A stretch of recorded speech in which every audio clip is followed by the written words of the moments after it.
개인 투자자들이 미국 주식 팔고 우리 주식 사면 정부가 양도세를 깎아주기로 했습니다. 우리 서학개미가 미 증시에 투자한 돈이 1,600억 달러가 넘거든요. 그러니까 지금의 고환율은 우리가 달러가 없어서가 아니고 우리가 남는 달러를 우리나라가 아닌 해외에 투자하려다 보니 다들 원화를 팔고 그렇게 달러 값이 자꾸 올라갑니다. 결국 지금의 고환율은 우리는 왜 우리에게 투자를 하지 않는가라는 근본적인 문제를 던져주고 있는데요. 새해 첫 번째 움직이는 예산과 경제 시작합니다.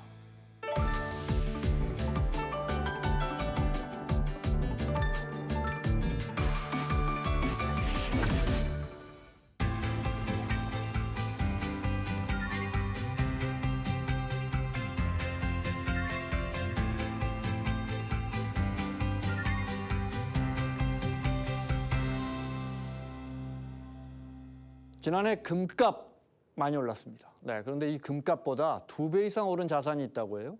머니투데이 방송의 어이자 아나운서와 알아보겠습니다. 어서 오세요. 안녕하세요. 새해 복 많이 받으십시오. 새해 복 많이 받으십시오. 네, 금값 일단 많이 오른 건 우리가 알고 있어요. 얼마나 올랐습니까? 정말 그야말로 금값이 됐다 이렇게 표현 많이 하잖아요. 네.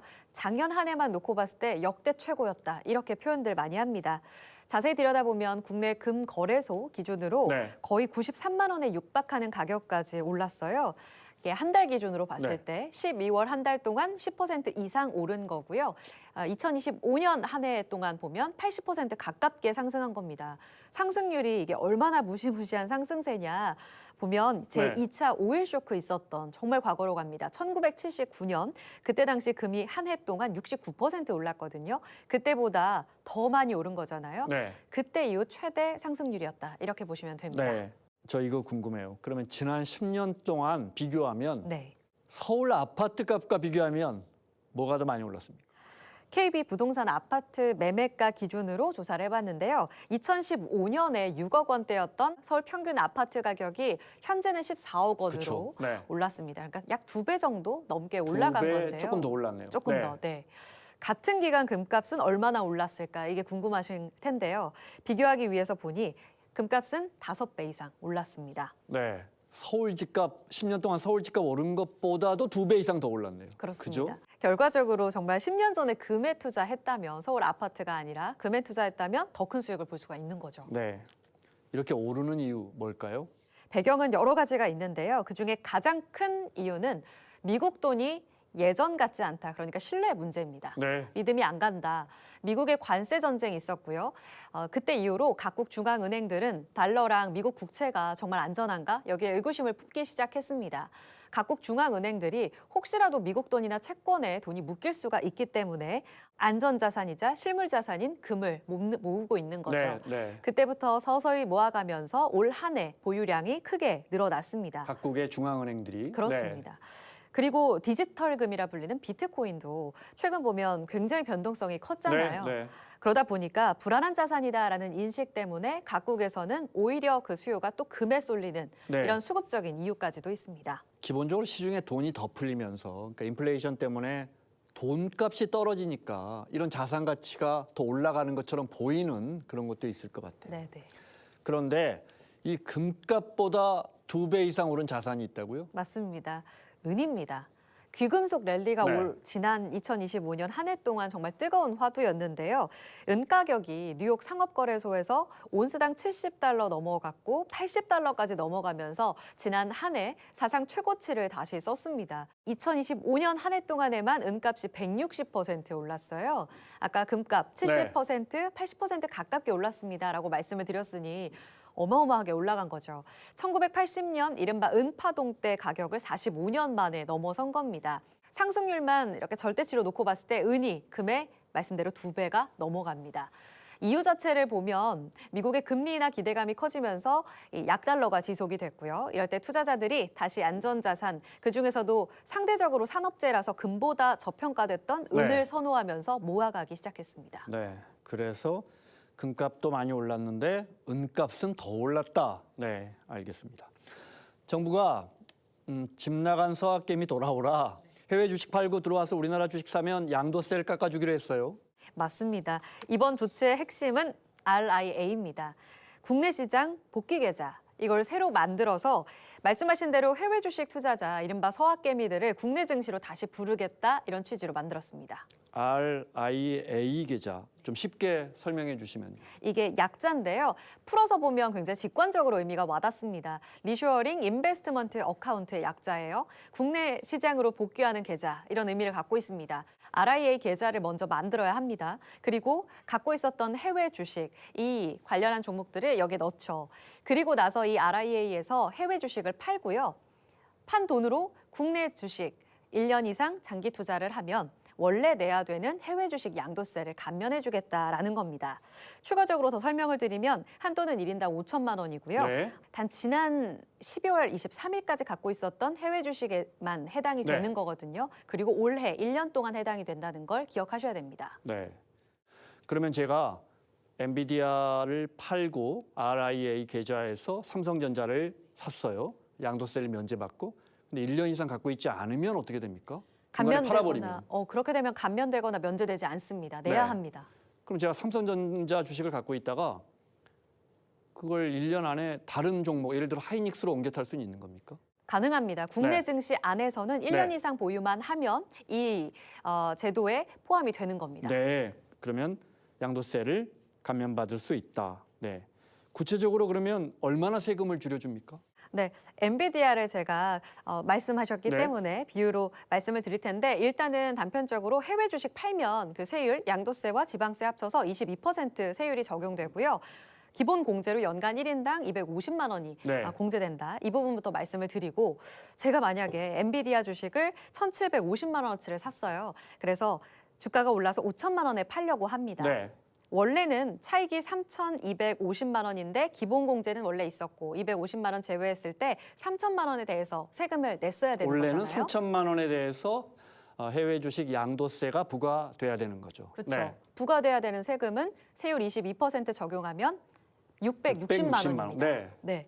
부담스럽죠. 그런데 RIA 계좌에 제가 엔비디아 사놓았던 그 계좌를 옮겨놔서 이 계좌에서 팔고 국내 주식을 사서 1년 이상 보유를 하잖아요. 그러면 원래 내야 되는 660만 원을 내지 않아도 되는 상황이 되는 겁니다. 다만 지금 명확하게 정해진 게 없어서 각각의 수치들은 국회 논의를 통해서 좀 구체적으로 확정되는 걸 더 봐야겠습니다. 이해했습니다. 그런데 이것도 빨리 팔고 옮겨 타야 한다면서요. 맞습니다. 시기가 매우 중요합니다. 이게 유인책이잖아요. 그래서 1분기인 1월부터 3월에 복귀를 하면 100% 면제고요. 2분기인 4월에서 6월에 복귀를 하면 80% 감면, 하반기인 7월에서 12월에 복귀를 하면 50% 감면됩니다. 그러니까 빨리 네. 복귀를 하면 할수록 과감하게 세금을 깎아주겠다 이런 구조입니다. 그런데 취지는 알겠고요. 또 많은 분들이 와서 양도세 전략하기 위해서 이렇게 이 제도를 운영할 것 같긴 한데 그렇게 해서 제가 예를 들어 5천만 원어치 미국 주식을 판 다음에 양도세 감면을 받고 우리 주식을 산 다음에 제가 만약에 여윳돈이 있다면 그러면 또 엔비디아를 또 사버리면 우리 외환시장에서 또 달러를 또 환전하니까 외환시장 안전에는 별로 도움이 되지 않는다. 이소영 의원이 민주당 이소영 의원이 이런 지적도 했더라고요. 네. 우리 서학개미들이 지금 미국에 투자한 돈이 지금 제가 앞에 오프닝에서도 말씀드린 것처럼 200조 원이 훌쩍 넘는단 말이죠. 그러니까 이 중에 일부라도 돌아오면 어쨌든 외환시장에는 큰 도움이 될 것 같아요.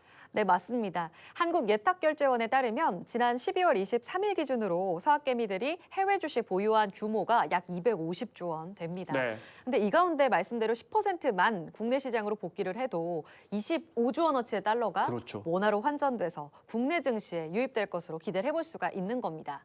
여기에 국민연금이 해외 주식 투자한 돈도 500조 원 가깝게 된다고 합니다. 이게 전부 달러로 바꿔서 나간 셈이잖아요. 이런 부분들이 서서히 돌아온다면 확실히 외환시장 안정에는 도움이 된다고 볼 수 있을 것 같습니다. 네. 그리고 은행 이자율 이야기 좀 해보죠. 예금이라는 게 올해 은행에 맡기면 이자 더 줘야 되는 거 아닙니까? 근데 지금은 6개월 만기 예금이 2년 만기 예금보다 이자를 더 줘요? 네, 맞습니다. 조금 당황스럽죠. 네. 시중은행 5대 은행 기준으로 봤더니 6개월 예금 금리가 2.75%에서 2.9% 나오더라고요. 그런데 정작 3년짜리 더 긴 장기 예금은 2.4에서 2.6% 정도입니다. 그러니까 3년 맡기는 것보다 6개월 맡기는 게 최대 이자가 0.5%포인트나 더 받는, 그러니까 기이한 현상이 나타나고 있는 겁니다. 아니 이자라는 게 이자율이라는 게 내가 미래에 내 돈을 쓸 수 있는 기회를 그 사람한테 빌려주는 거란 말이죠. 그 비용, 그 기회 비용으로 받는 건데 그러니까 오래 빌려줄수록 더 많이 받아야 되거든요. 도대체 이 현상은 왜 생기는 겁니까? 이건 금리의 변동 불확실성 때문에 지금 시간이 길면 길수록 더 줘야 되는 그 부분이 좀 꼬인 겁니다. 은행 입장에서도 지금처럼 금리가 계속 흐름이 요동치는 상황에서 3년 동안 높은 금리로 예금을 받겠다. 이거 자체가 굉장히 부담스러워진 상황입니다. 네. 그래서 장기 예금 금리를 일부러 좀 낮게 잡는 거예요. 반면 6개월짜리는 아무래도 금리에 대한 예측성이 조금 높잖아요. 그렇죠. 네. 그러다 보니까 부담이 적고 금리를 조금 더 얹어서 일단 고객을 유치하는 겁니다. 그 설명은 우리 금융권이 근본적으로 장기 금리, 시간이 지나면 지금보다는 금리가 떨어질 거야라고 생각하고 있다는 것을 우리가 엿볼 수가 있고, 근데 근본적으로 요즘은 예금을 잘 안 한다면서요. 맞습니다. 그것 또한 이유가 될 수도 네. 있습니다. 요즘 주식 시장이 워낙 화랑이잖아요. 그렇다 보니까 사람들이 돈 자체를 예금 혹은 적금 이렇게 2, 3년 동안 묶어두려고 하지를 않는 네. 그런 특성도 있습니다. 언제든 투자처를 갈아탈 수 있는 환금성 높은 단기 예금을 선호한다고 합니다. 그래서 은행들도 이미 그런 흐름을 알고 있기 때문에 자, 단기 예금이자 더 드리겠습니다. 이렇게 고객을 끌어오는 그런 전략을 쓸 수밖에 없는 거죠. 특히나 이런 시기적인 특성도 있는데요. 연말이 되면 기업들이 상여금 지급하거나 배당 혹은 뭐 법인세 납부 이렇게 큰 자금이 많이 빠져나가잖아요. 그렇기 때문에 은행은 단기로 자금을 빨리 확보해야 하는 시기이기도 한 겁니다. 네. 그 중에서 그러니까 예금이나 주식에서 특히 ETF로 진짜 많이 가는 것 같아요. 맞습니다. 오죽하면은 왜 시중에 돈 너무 많이 풀렸다는 주장에 이창용 한국은행 총재가 ETF가 너무 늘어서 그랬다고 이야기했잖아요. 맞습니다. 지금 국내 ETF 시장이 2025년 6월 시장 순자산 규모가 200조 원을 넘어섰거든요. 네. 그리고 나서 이젠 300조 원 시대를 목전에 두고 있습니다. 지난 10월에만 국내 ETF가 31조 원이나 늘어났다고 하니 뭐 한 달 그리고 연간 추이로 봤을 때 네. 굉장히 가파른 상승세라고 볼 수 있습니다. 우리 서학개미들이 미국에 투자해 놓은 돈이 250조 원 가량, 그리고 지금 어이지 아나운서가 설명한 것처럼 국내 ETF 시장만 해도 300조 원 가까이 우리 국민들의 돈이 들어와 있다고 하니까 정말 우리 자본시장의 보따리가 얼마나 커졌는지 가늠할 수 있는 것 같습니다. 지금까지 주간 경제브리핑 어이지 아나운서와 함께했습니다. 고맙습니다. 고맙습니다.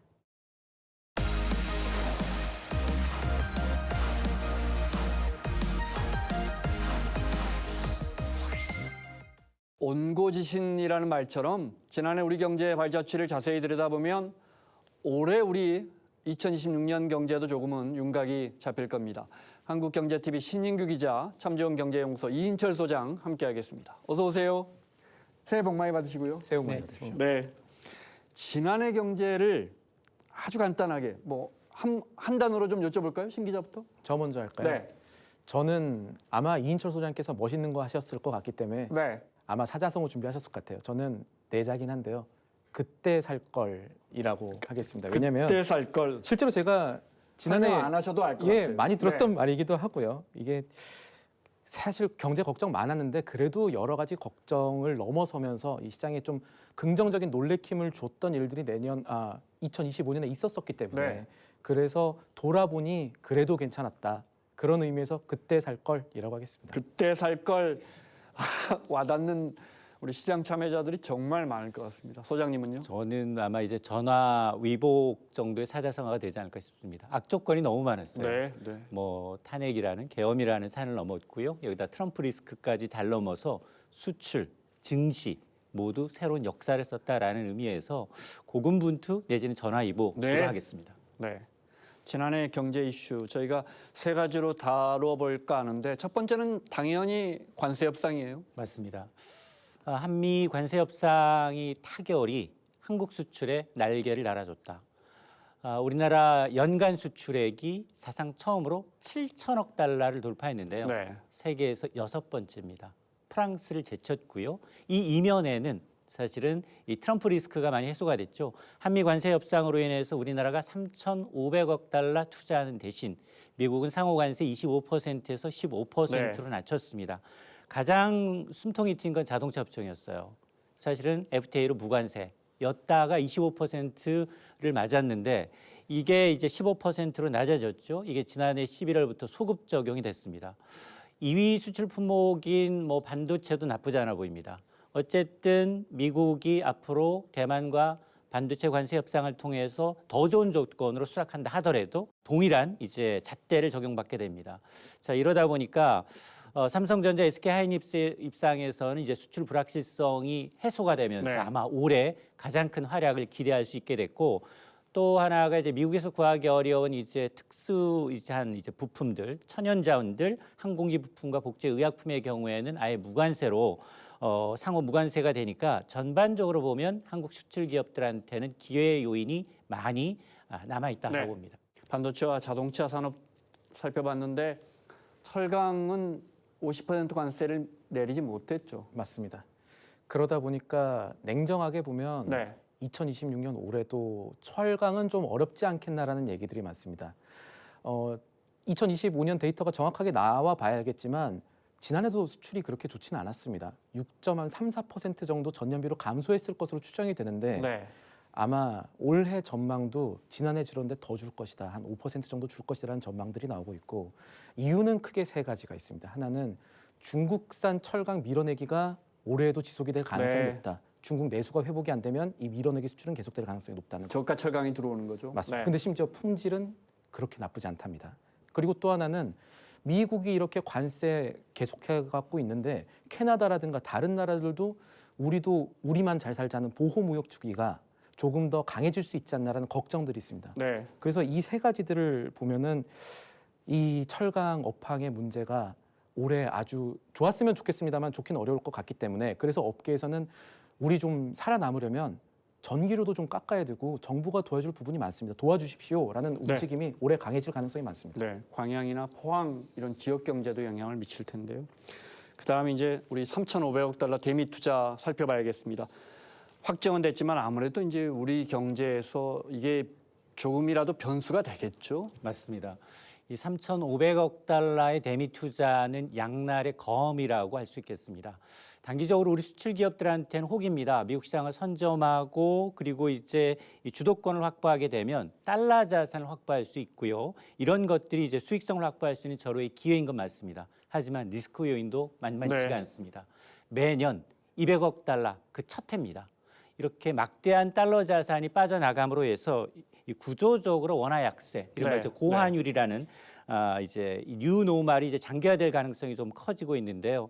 이렇게 고환율이 장기화되게 되면 우리가 늘 말했던 수입 물가 그리고 외식비 상승으로 이어져서 내수 기업들 그리고 우리 가계의 이제 실질 부담이 좀 커질 수 있기 때문에 이걸 균형을 어떻게 맞출 것인가. 막대한 외화 자금이 투자되는 만큼 국내 투자와 내수 경쟁력을 함께 키워야 되는 네. 숙제를 안게 됐습니다. 그리고 이 소장님께서 말씀하신 부분 가운데 저희가 좀 더 짚어봤으면 좋겠는 게, 긍정적인 시나리오라고 생각을 했을 때 대미 투자 많이 한다는 건 투자 많이 해서 달러 많이 벌어오면 되는 일일 수도 있습니다. 그런데 이제 국내 못 가고 남은 중소기업들을 저희가 생각을 네, 해봐야 될 것 네. 같아요. 그래서 남은 기업들 가운데 환율, 금리 부담 고스란히 떠안게 되는 곳이 늘어날 수가 있게 되거든요.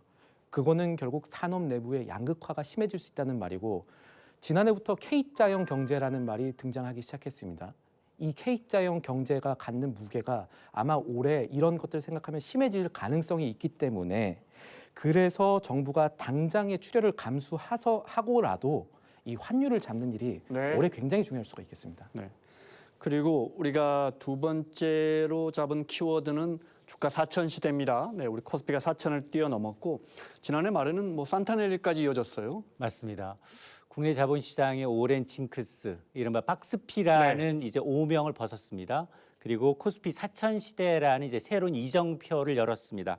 정책이 움직였고 시장이 빠르게 반응을 했습니다. 코스피 이제 4천 포인트의 주역이라고 하면 정부 정책입니다. 상법 개정안이 1차, 2차, 3차에 걸쳐서 정부의 이사회 충실 의무가 주주로 이제 확대가 됐고요. 집중 투표제 도입이라든가 자사주 매각, 소각 의무화라든가 이런 것들이 이제 기본적으로 외국인 투자자들의 이제 코리아 디스카운트를 네. 해소하는 역할을 하면서 6개월 동안 외국인 투자자는 무려 이제 20조 원 넘게 국내 주식을 사들였는데요.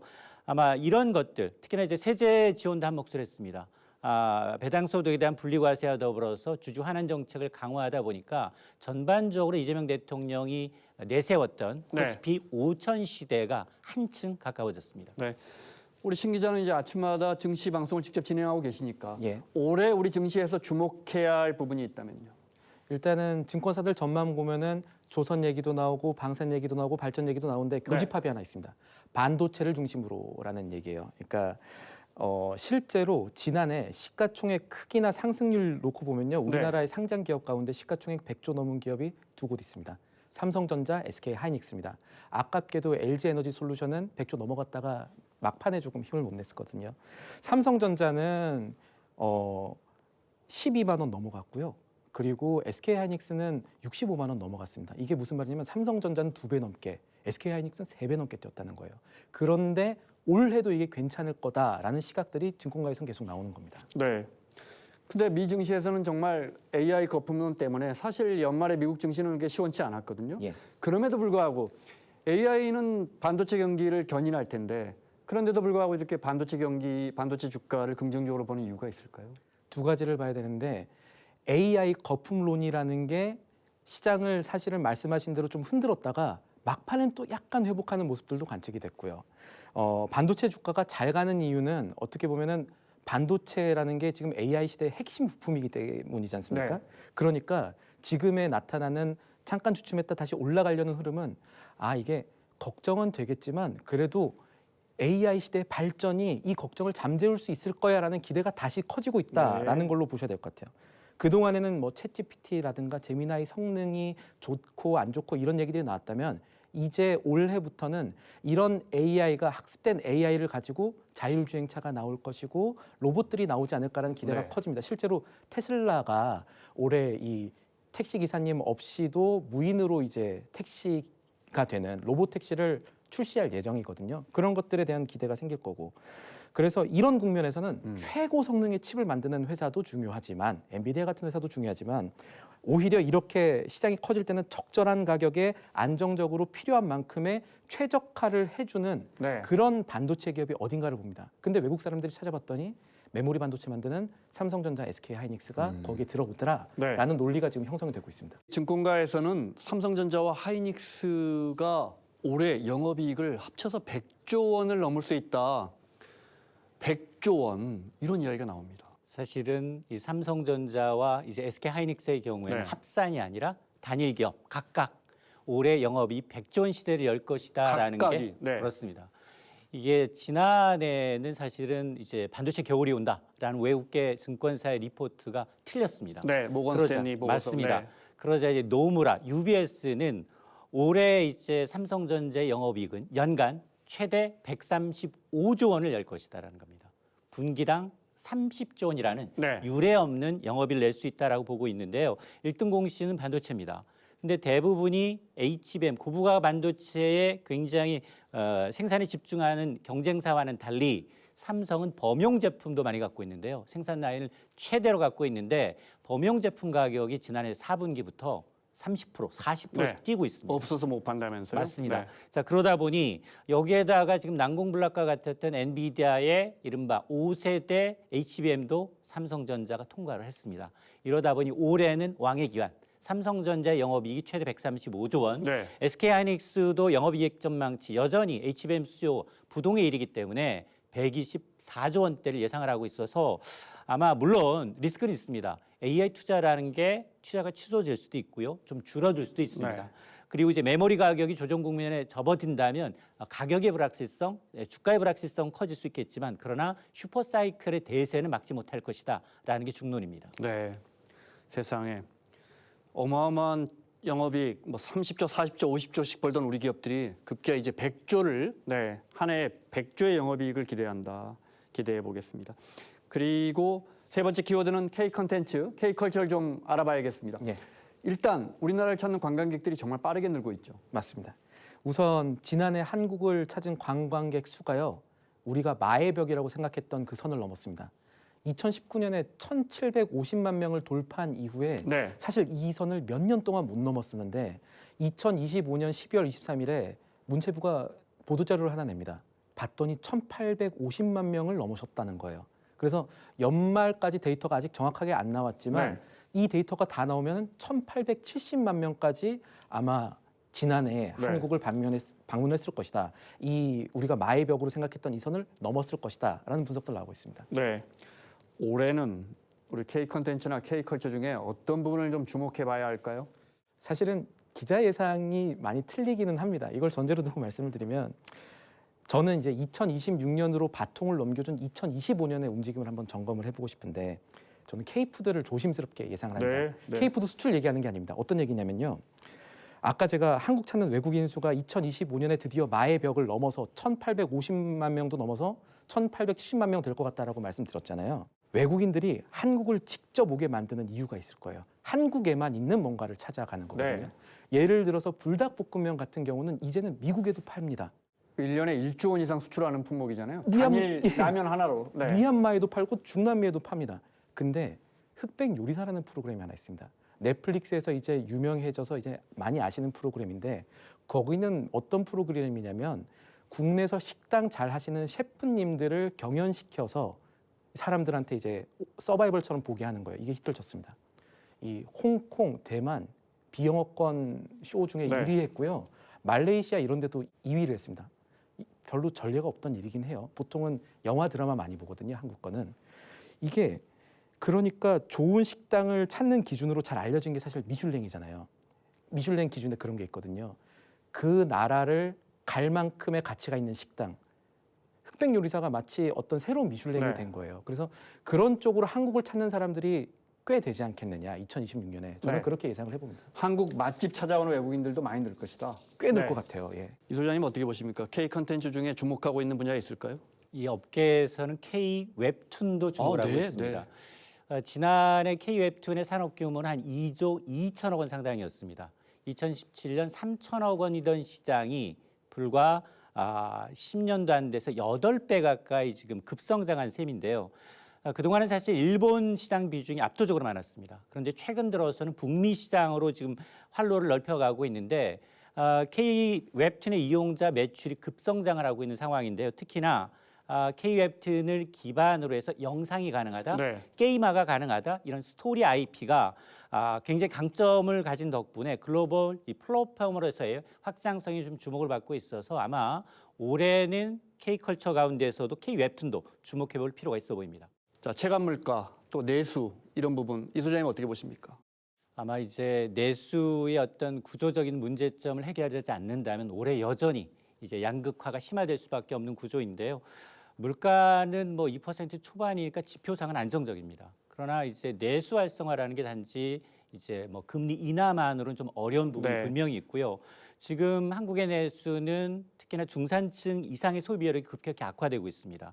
특히 최상위, 고소득층이나 특정 서비스 업종에만 지금 국한돼서 제한적인 수밖에 없는 상황이기 때문에 자영업자들의 경우는 여전히 어렵습니다. 그러다 보니까 임대료, 인건비 부담이 여전한 가운데 소비 회복이 더디다면 아마 올해 가장 큰 한국 경제의 가장 큰 아킬레스건을 들려면 아마 양극화 소비 물가가 될 수 있습니다.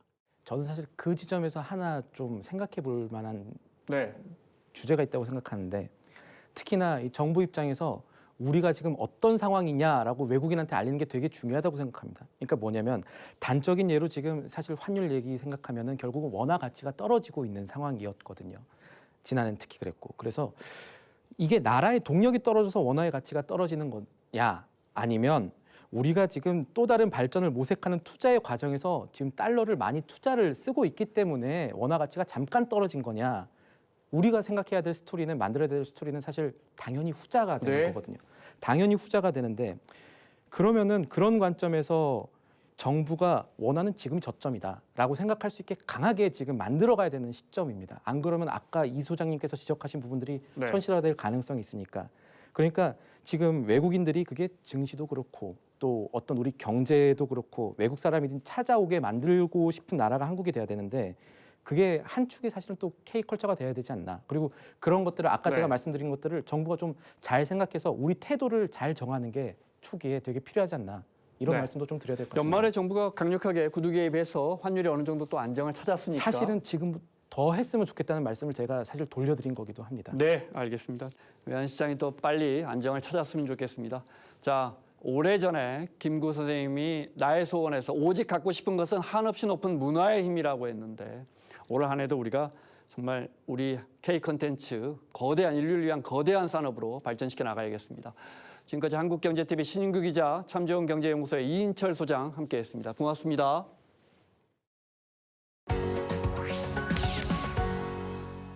앱테크를 아시나요? 앱으로 하는 재테크의 줄임말인데요. 쉽게 말해 핸드폰에 특정 어플을 설치하면 손쉽게 돈이 쌓이는 재테크를 의미합니다. 이 어플의 종류도 다양한데요. 걸으면 돈 주는 어플, 광고만 보면 돈을 주는 어플, 또 설문 하나 하면 커피값을 챙겨주는 어플도 있습니다. 그런데 이게 돈이 돼? 할 수도 있는데요. 하루에 적게는 1원부터 많게는 몇만 원까지 이벤트에 따라 가격은 천차만별로 쌓입니다. 물론 큰 부자가 되는 건 아니지만 커피값, 배달비, 구독료는 앱이 대신 벌어주는 시대인 거죠. 위험도 없고 투자도 아니고 망할 걱정도 없습니다. 단 하나의 조건이 있다면 부지런하면 됩니다. 앱테크는 돈 많은 사람의 재테크가 아니라 생활비를 줄이는 서민 재테크입니다.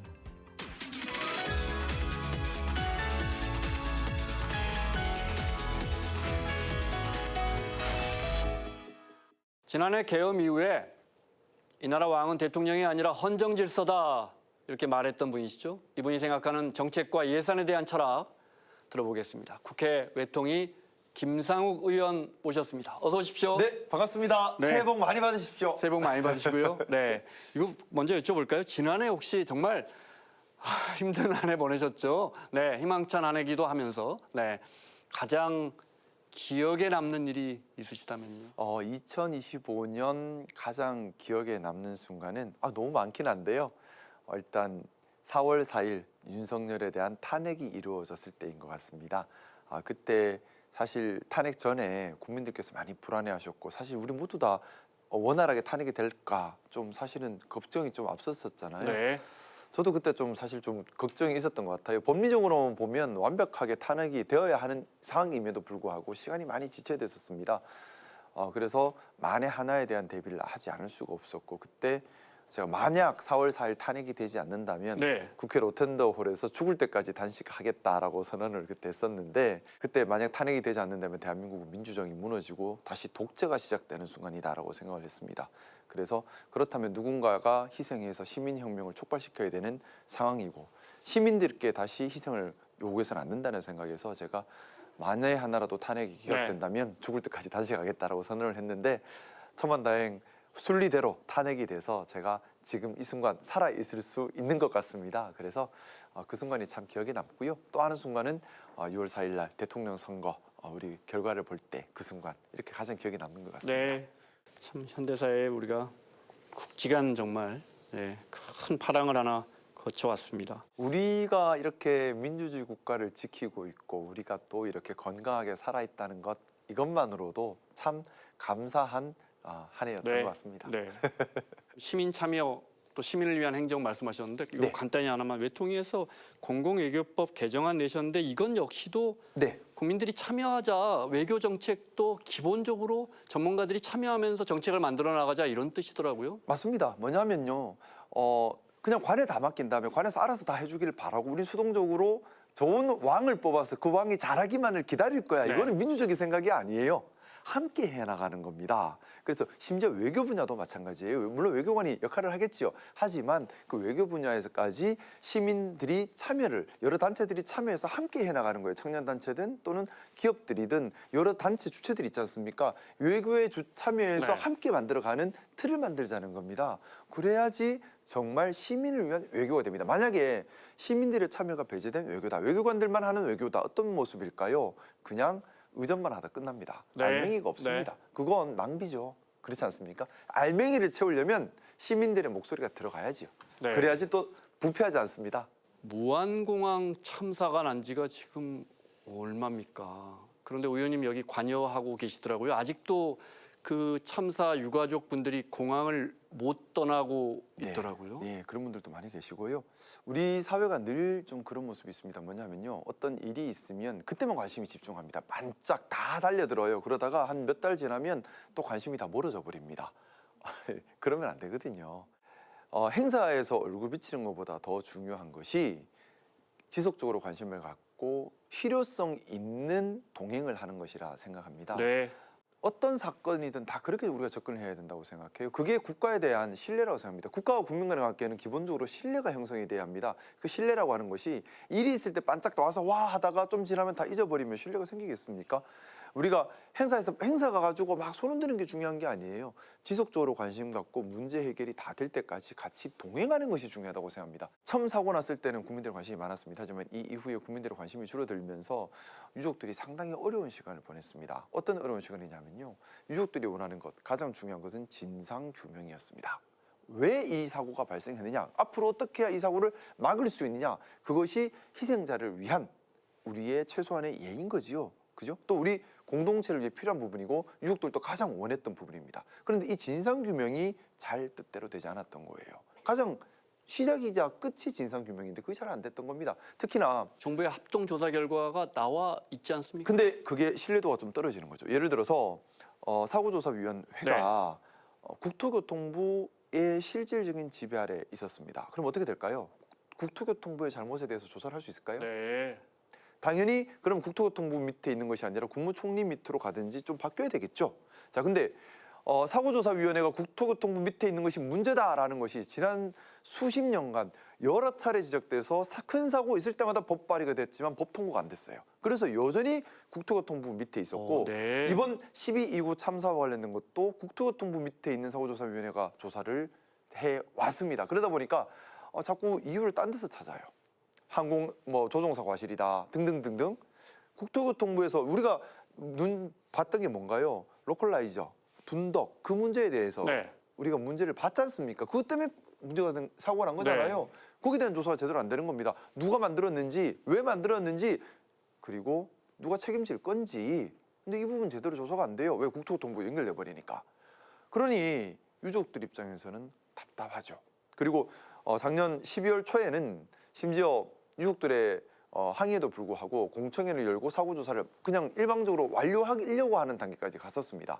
근데 그런 부분에 있어서 제가 유족분들과 함께 문제 제기를 좀 했었고 정상적으로 진상규명을 새롭게 해야 한다라는 목소리를 냈는데 다행스럽게 작년 12월에 그 부분이 다 반영이 됐습니다. 네. 그래서 공청회 강행하던 것이 멈추고요.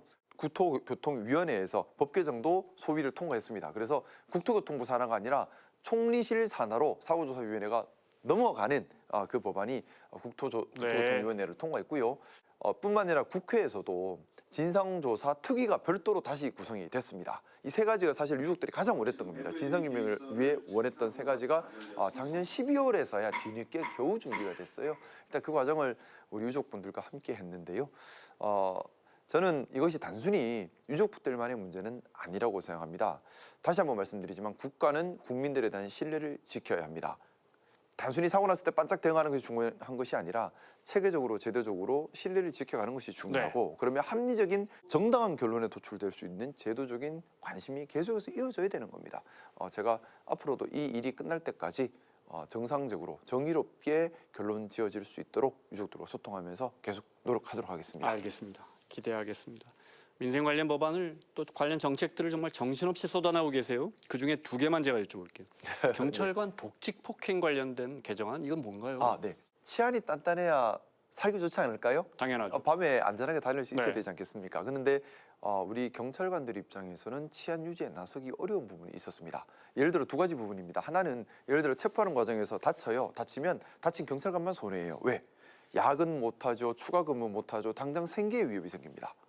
다친 거는 국가에서 치료해 준다고 손 치더라도 네. 내가 한 2달 동안 치료하는 동안에 야근 못하고 추가 근무 못해서 당장 수입 주는 건 누가 어떡할 거예요? 그러니까 나서고 싶지 않죠. 다친 사람만 서럽죠. 일 못하니까. 네.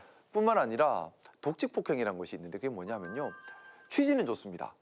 경찰관이 피의자나 이런 사람들에게 일반 민간인에게 폭력을 가한 경우에 처벌하겠다. 취지는 필요하고 좋은 거예요. 독직 폭행 법령 꼭 필요합니다. 네. 왜 그게 있어야지 뭐 함부로 폭력을 통해서 강제 자백을 받아내고 이런 것들이 없어질 수 있으니까 그렇죠? 하지만 문제는 수단이 너무 과했다는 거죠. 독직 폭행에 실형밖에 없어요.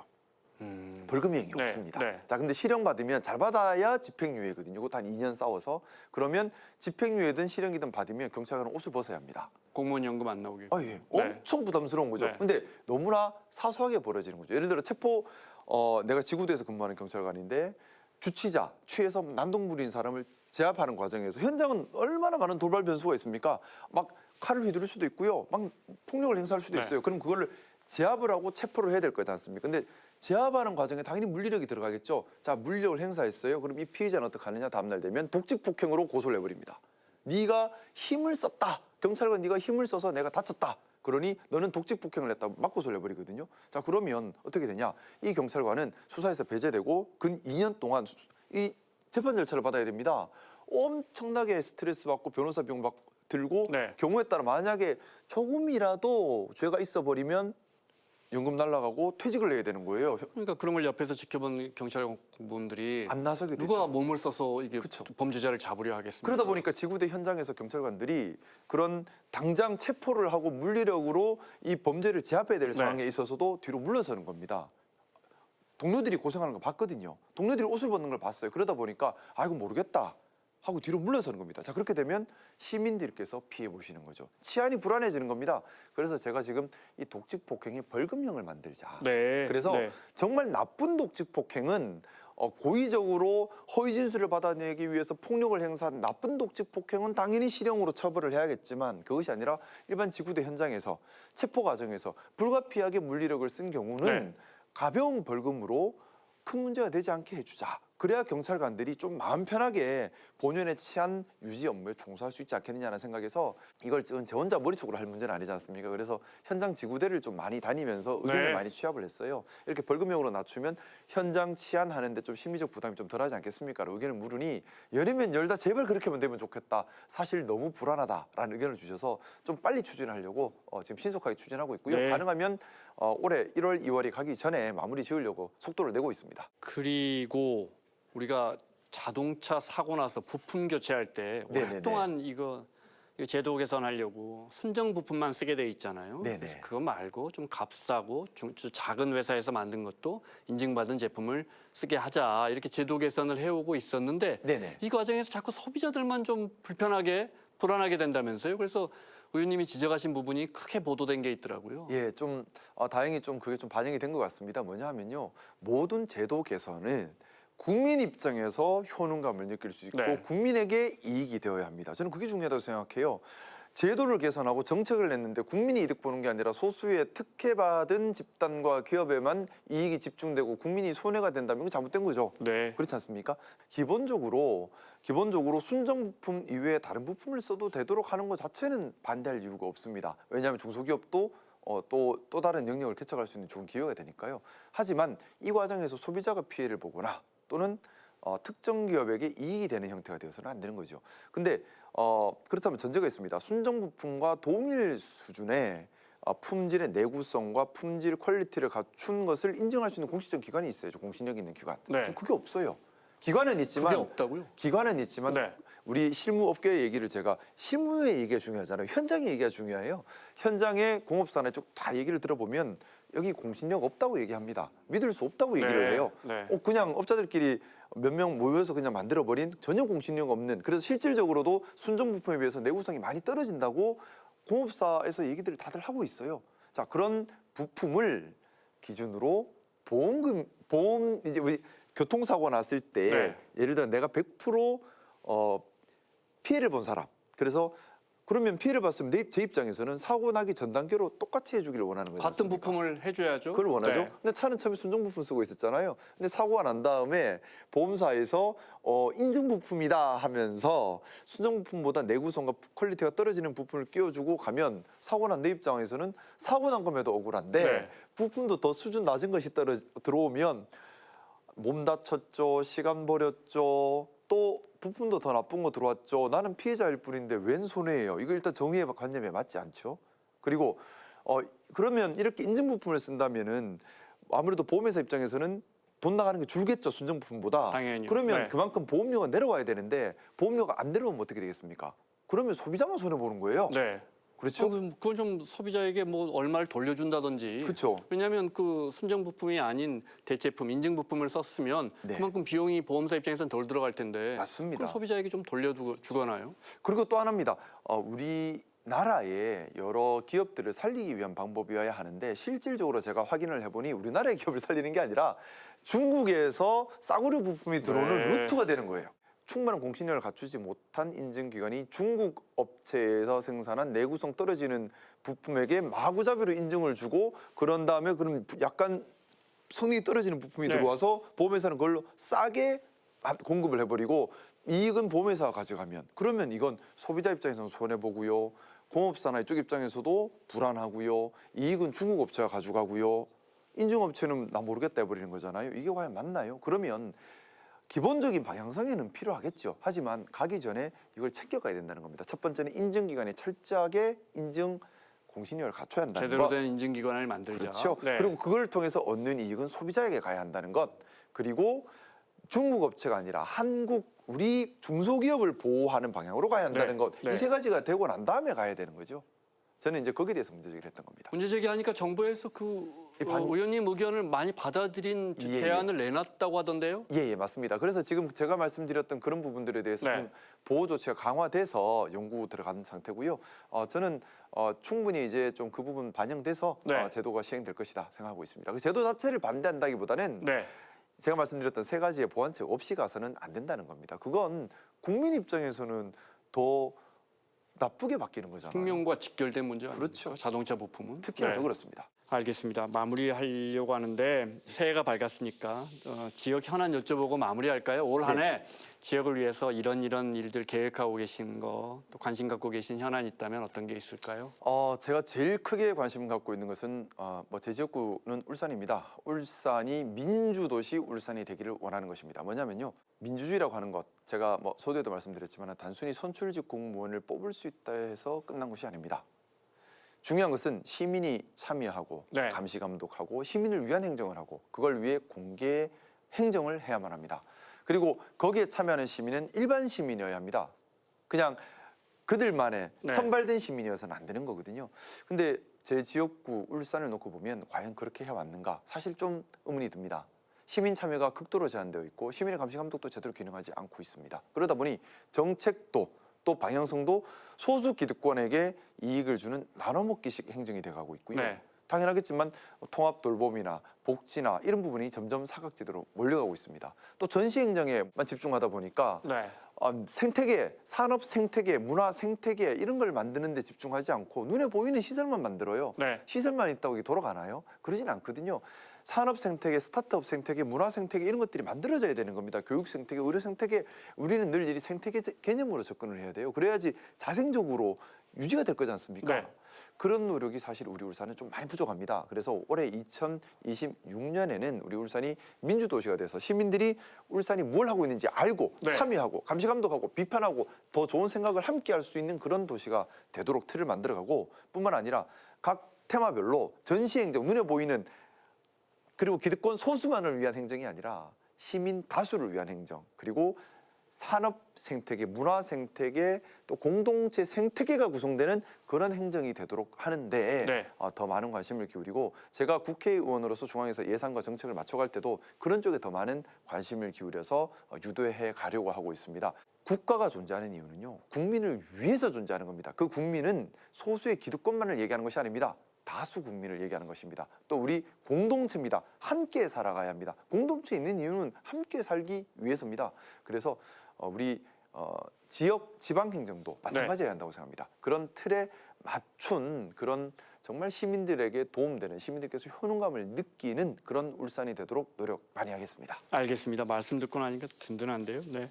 새해가 밝았는데 우리 의원님 말씀하신 것처럼 새해 상임위에서 외통위에서 또 정책 현안들 또 지역 현안들까지 의원님 말씀하신 것처럼 국민들 눈높이에서 좋은 정치 해주실 걸 기대하면서 오늘 마무리하겠습니다. 국회 외통위 김상욱 의원과 함께했습니다. 오늘 말씀 고맙습니다. 네, 감사합니다. 지난해 역대급 경상수지 적자를 기록했는데 우리 반도체는 없어서 못 팔 정도였고요. 그런데 중소기업 중앙회에서 우리 중소기업들에게 지난해를 기억하는 사자성어를 물었더니 고군분투 라는 응답이 가장 많았다고 합니다. 사실 원화값이 내려가면 수출 대기업들은 유리하지만 원자재 수입에서 중간재 만드는 우리 중소기업들은 많이 힘들죠. 그런데 우리 중소기업들의 올해 다짐은 뭐라고 응답했을까요? 자강불식이랍니다. 환경을 탓하기 전에 멈추지 않고 스스로를 단단하게 만들겠다. 올 한 해 우리 중소기업인들의 자강불식을 응원하면서 움직이는 예상과 경제, 저희는 다음 시간에 돌아오겠습니다.